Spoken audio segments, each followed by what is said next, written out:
Здравейте, аз се казвам Никол Киприлов. Заповядайте в света на Политроник. Надявам се, че ще се включите и ще харесате тази презентация. Първото нещо, за което ще говорим днеска, е идеи за ученическия съвет, набиране на средства. Първото мероприятие, което може да се направи, е свързано с спортове и е баскетболен матч за набиране на средства, в който може да се продават билети.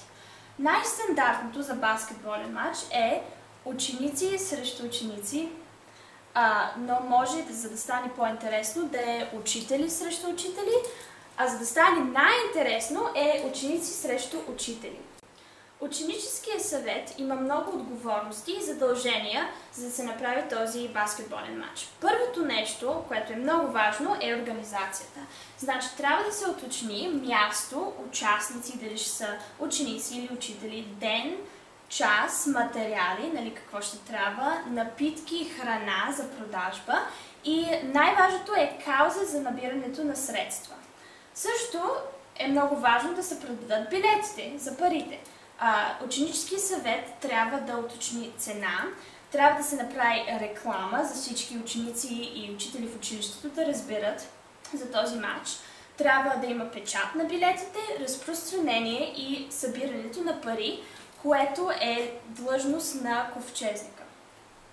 Значи, също е важно да се осигури, че набраните средства ще отидат на посочената кауза и че резултатите ще бъдат дадени на всички деца, че ще има отчет от тези резултати.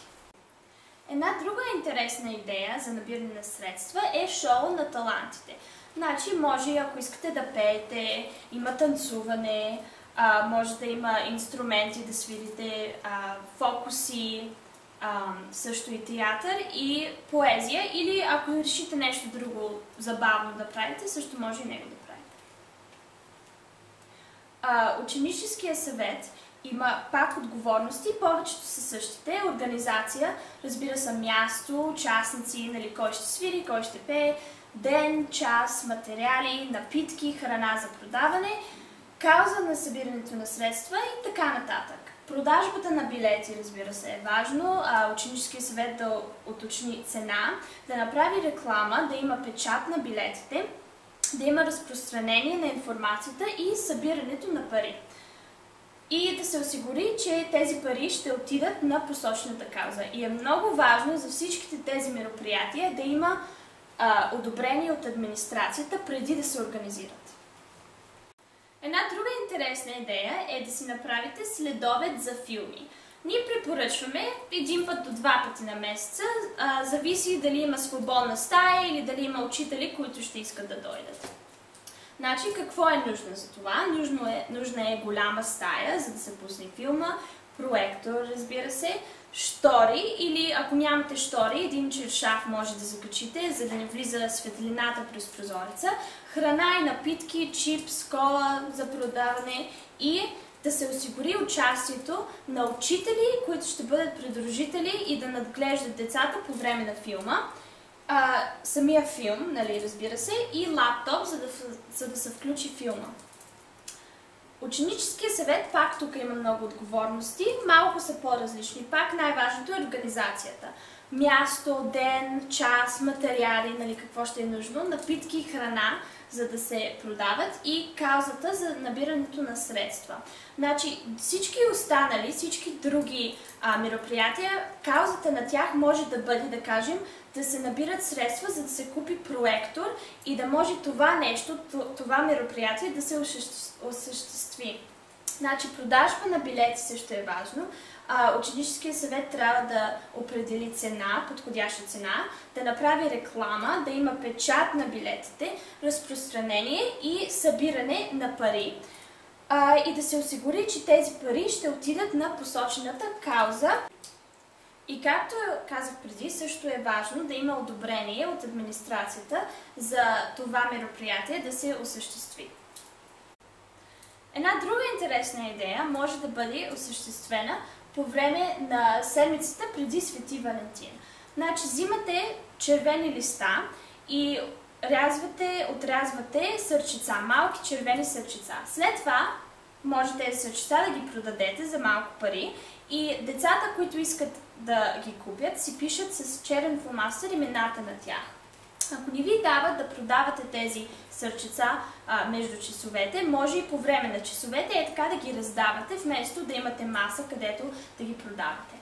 Ето тук ми е написано моето име и така децата, които искат да дадат пари, ще си напишат името. След това взимате всичките сърчица и можете да ги качите на стената на училището, на стените.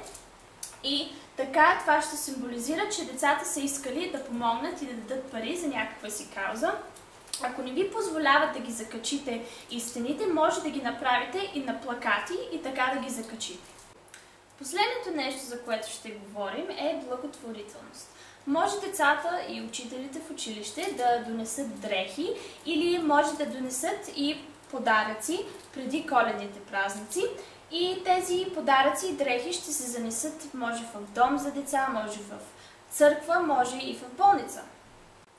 Както всеки път, ученическия съвет има отговорности. Най-важното е организацията. Място, срок също е важно, да кажем 1 или 2 седмици, в които децата могат да носят дрехи или подаръци, събиране на материали, кауза за набирането на средства, избиране на организация, както казах преди, църква или дом за деца или болница, на която да се дарят тези дрехи и подаръци.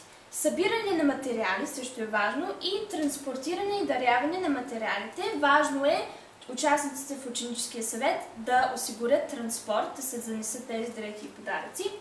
И, както казах преди, важно е одобрението от администрацията. Много е важно ученическия съвет да направи реклама на тези събития, за децата да знаят, че ще има такива неща. Първият начин е по-високо говорители.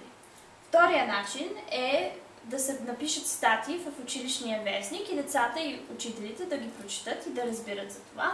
Банери могат да се направят, също и така плакати в голяма форма или малки флаери да се раздадат между часието или по време на час. Благодаря за вниманието, надявам се, че тази презентация ви е харесала и че ще ви е от полза. За повече информация посетете polytronic.org.